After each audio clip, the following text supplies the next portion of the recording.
सोनिया गांधी के उस पहले इंटरव्यू में क्या राज सामने आए थे? सास इंदिरा गांधी का कैसा व्यवहार था? क्या था पहला तोहफा?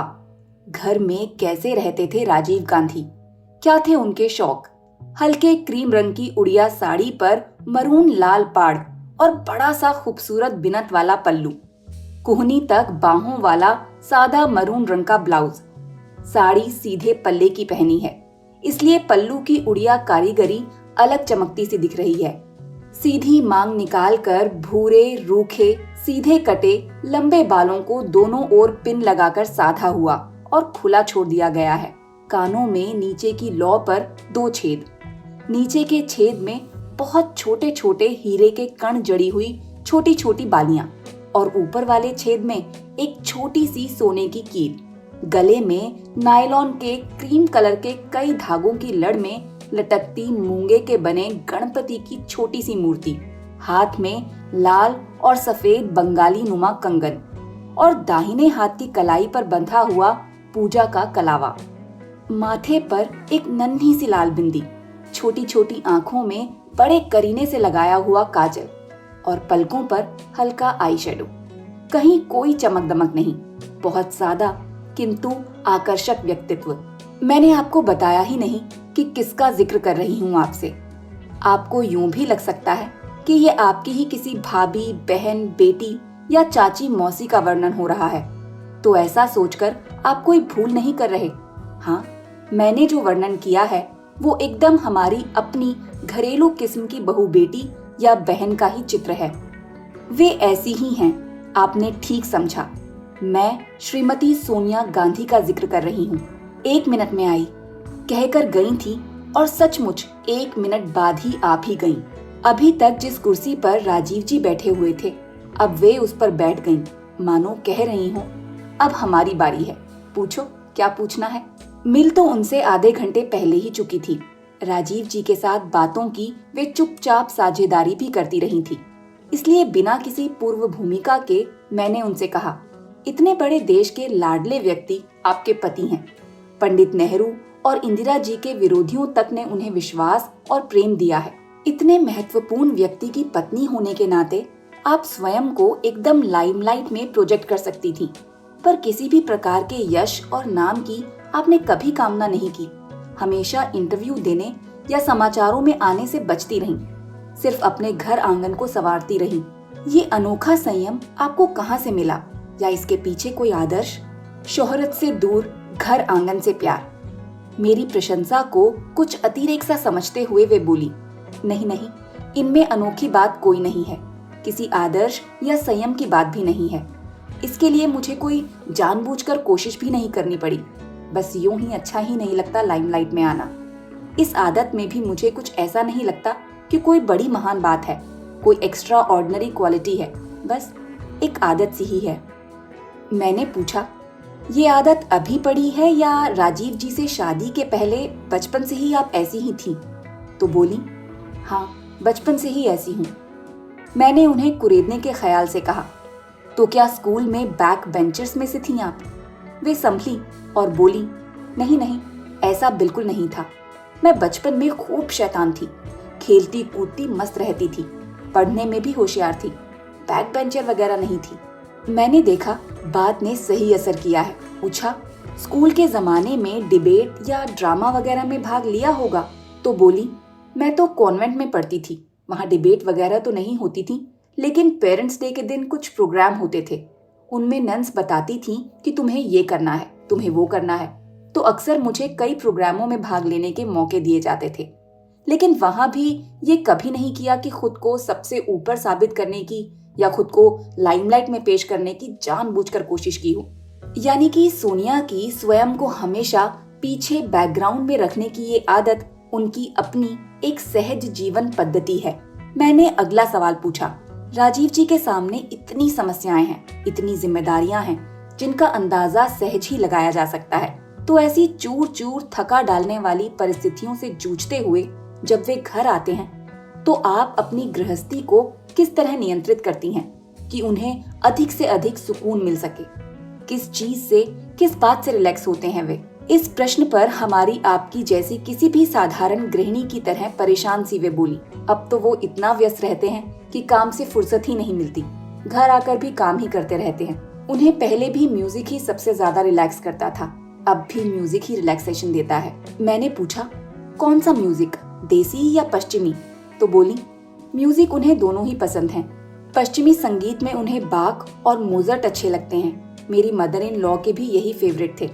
पहले राजीव को जैज म्यूजिक भी पसंद था, लेकिन अब मैं देखती हूँ कि जब से जिम्मेदारियों का बोझ बढ़ा है और काम ज्यादा करना पड़ता है, तब जब घर पर काम कर रहे होते हैं, फाइलें निपटा रहे होते हैं, तो उस समय बैकग्राउंड में हल्का हल्का संगीत चलता रहता है।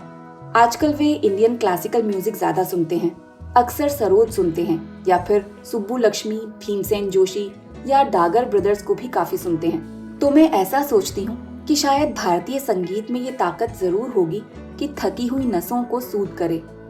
मैंने पूछा, जब घर में काम कर रहे होते हैं तो उनके लिए म्यूजिक आप लगाती हैं या कोई और?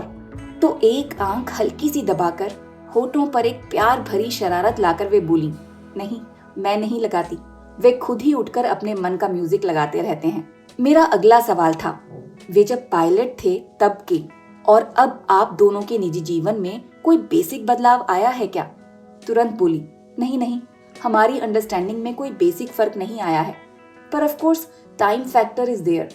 समय वे अब उतना नहीं निकाल पाते, पर फिर भी अगर 5 मिनट का समय भी मिलता है तो वे पूरी कोशिश करते हैं कि उतने समय में बच्चों से कुछ न कुछ बात कर सकें। राहुल से कभी पढ़ाई की बात पूछते हैं, कभी किसी खेल की बात करते हैं, कभी ऐसी कोई मैगजीन उठाकर जो राहुल को पसंद है दोनों आपस में शेयर करते हैं। राहुल को उस मैगजीन में से कुछ दिखाते बताते रहते हैं। इसी तरह मेरे और अपनी बेटी के साथ भी वे पहले जितना समय तो नहीं दे पाते, लेकिन जो भी समय मिलता है उसमें वे अधिक से अधिक हमें पहले जैसा माहौल देते हैं। पहले पहल कहाँ मिले? पति के प्रति प्रशंसा भाव से भरी सोनिया जी से किसी नाजुक सवाल को पूछने के लिए यही उपयुक्त समय था, इसलिए मैंने झट से पूछ ही लिया, आप दोनों की मुलाकात कहाँ हुई थी? पहली मुलाकात की बात छिड़ी तो सचमुच उनके गालों पर हल्की सी लाली दौड़ गई और आंखों में चमक लिए बस इतना ही बोली, मुलाकात वहीं कैम्ब्रिज में हुई थी।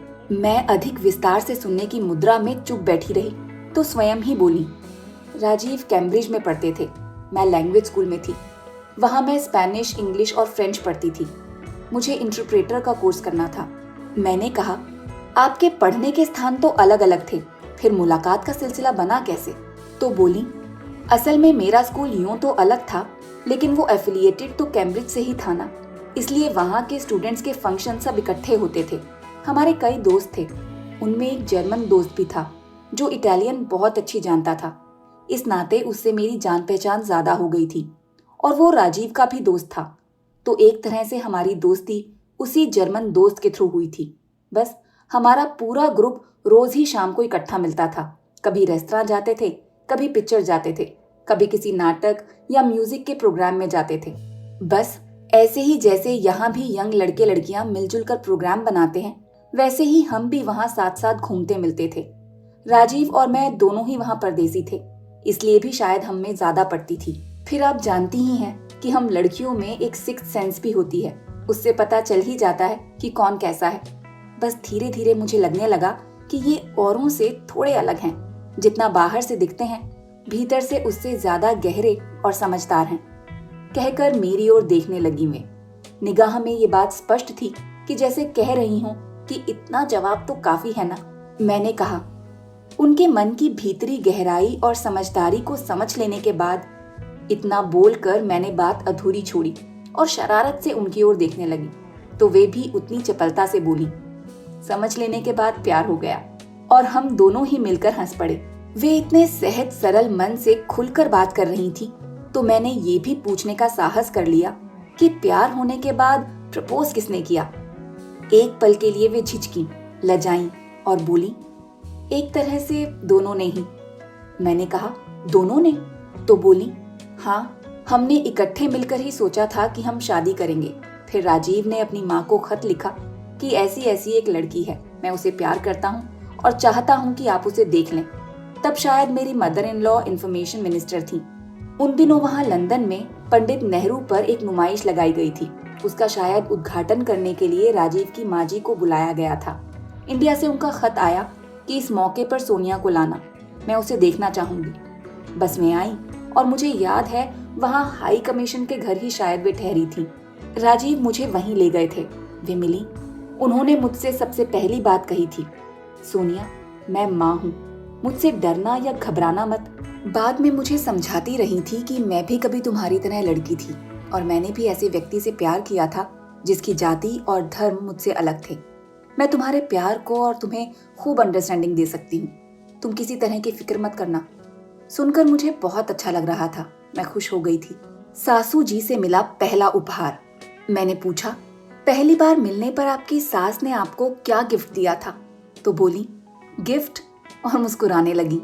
राजीव जी अब मुस्कुराते हैं तो उनकी मुस्कान को केवल होंठ व्यक्त कर देते हैं, पर सोनिया जी जब मुस्कुराती हैं तो उनके होंठ, उनकी आंखें और उनके गाल तीनों मिलकर मुस्कुराते हैं। इस समय भी ऐसी ही खुली खुली मुस्कान देकर बोली, अच्छा बताती हूँ आपको। उस दिन मम्मी से मिलने के बाद हम लोगों को स्टूडेंट्स की एक फॉर्मल पार्टी में जाना था, इसलिए मैंने ड्रेस भी फॉर्मल पहनी हुई थी। उनसे जब जाने की परमिशन मांगी तो उन्होंने कहा, एक मिनट ठहरो, और उठकर अपना बक्सा खोला। बक्से में से एक छोटा डिब्बा निकाला और डिब्बे में से सुई धागा निकालकर सुई में धागा पिरोने लगी। मुझे कुछ समझ में नहीं आया कि वे मुझे क्यों रोक रही हैं, क्या करना चाह रही हैं। खैर, धागा पिरोकर वे बोली, जरा पीछे की ओर घूम जाओ, और उन्होंने मेरी ड्रेस नीचे से हाथ में पकड़ी। ओह, यानी ये बात है। मुझे पता भी नहीं था और पता नहीं कब और कैसे उनकी निगाह पड़ गई थी कि मेरी ड्रेस की हेमिंग पीछे से उधड़ गई है। उन्होंने खुद अपने हाथ से उसकी तुरपन की और कहा, अब जाओ। मैं आपको कैसे बताऊं कि I was touched, really touched. मैं उनकी इस बात को ही उनके द्वारा दिया गया सबसे पहला गिफ्ट मानती हूँ। सोनिया जी ने बोला था, आई वॉज टच्ड। मैं उन्हें कैसे बताती कि उनकी ये बात सुनकर मैं भी उनके प्रति कितनी ममता से अचानक से भर उठी हूँ। कितना गहरा मन है इस महिला का, कितनी कवियों जैसी है इनकी संवेदना। और ऐसे लोग जो प्यार देना ही नहीं, प्यार की बारीकियों को पूरी कोमलता से ग्रहण करना भी जानते हैं, दुनिया में बहुत कम होते हैं। और ये बहुत कम वाले लोग मुझे बहुत ही प्यारे और अच्छे लगते हैं। ऐसे लोगों पर मैं जी जान से कुर्बान रहती हूँ। आज मेरी निजी लिस्ट में एक और नाम जुड़ गया, सोनिया गांधी। मैंने उनसे कहा कि सास की ओर से इतना आश्वासन पाकर तो आप निश्चित हो गई होंगी। तो बोली, मदर इन लॉ की तरफ से तो सचमुच मुझे कोई चिंता नहीं रह गई थी, लेकिन मेरे सामने मेरे खुद के पेरेंट्स की प्रॉब्लम थी। मेरे फादर बहुत स्ट्रिक्ट और कंजर्वेटिव थे। उन्हें ये बिल्कुल पसंद नहीं था कि उनकी बेटी एक बिल्कुल अलग देश, अलग सभ्यता, अलग धर्म और तौर तरीकों वाले देश में इतनी दूर चली जाए। उन्हें लगता था कि मुझे शादी की परमिशन देकर वे अपनी जिम्मेदारी के प्रति वफादार नहीं रहेंगे। बहुत दिनों तक कई तरीकों से उन्हें समझाया बुझाया तो आखिर वे इस बात के लिए राजी हुए। बोले, देखो, अभी तो तुम सिर्फ 20 साल की हो, जब तुम 21 बरस की हो जाओ तब जाना और भारत जाकर पहले देखना कि तुम्हें वो देश कैसा लगता है, वहां तुम एडजस्ट कर सकोगी या नहीं। सब देख समझ कर तब शादी का निर्णय लेना। अपने मन को तो मैं समझ ही चुकी थी। मैंने सोचा, इनके मन को क्यों दुखाऊं, 1 साल की बात ही तो है। इसलिए मैंने उनकी बात मान ली और मैं जब 21 बरस की हो गई तो यहाँ आई। हमें बातें करते करते 1 घंटा बीत गया था। ठीक 5:30 बजे कोई अधिकारी उन्हें बता गए कि राजीव जी उनका इंतजार कर रहे हैं। सोनिया जी को जाना ही था, मगर मैंने उनसे कहा कि अभी तो आपसे बहुत बातें करनी है। तो वे बोली, हाँ, मन तो मेरा भी है। मेरे पास सारे देश की पत्रिकाओं की रिक्वेस्ट आई है इंटरव्यू देने के लिए, पर क्या करूं, सचमुच व्यस्तता इतनी बढ़ गई है कि समय ही नहीं मिल पाता। मगर अब जब परदेशों में राजीव राजकीय यात्रा पर जाने वाले हैं तो वहाँ प्रेस इंटरव्यू होंगे ही। विशेष तौर से अमेरिका और फ्रांस में तो वे लोग बहुत पर्टिकुलर होते ही हैं। पर मैंने निश्चय कर लिया था कि विदेशों में इंटरव्यू देने के पहले मैं अपने देश में ही अपना पहला इंटरव्यू दूंगी, और अपने देश में भी मैं पहली बार किसी देसी भाषा के मार्फत ही अपनी बात कहूंगी। यही सोचकर धर्मयुग को चुना। मैंने उन्हें धन्यवाद दिया और पूछा कि थोड़ी और बातें करने का समय कब मिलेगा। तो बोली, मैं आपको खबर करवा दूंगी, मिलूंगी जरूर। दूसरे दिन ही उनका संदेश मिल गया कि कल शुक्रवार को फिर उसी समय यानी 4 बजे मिल बैठेंगे।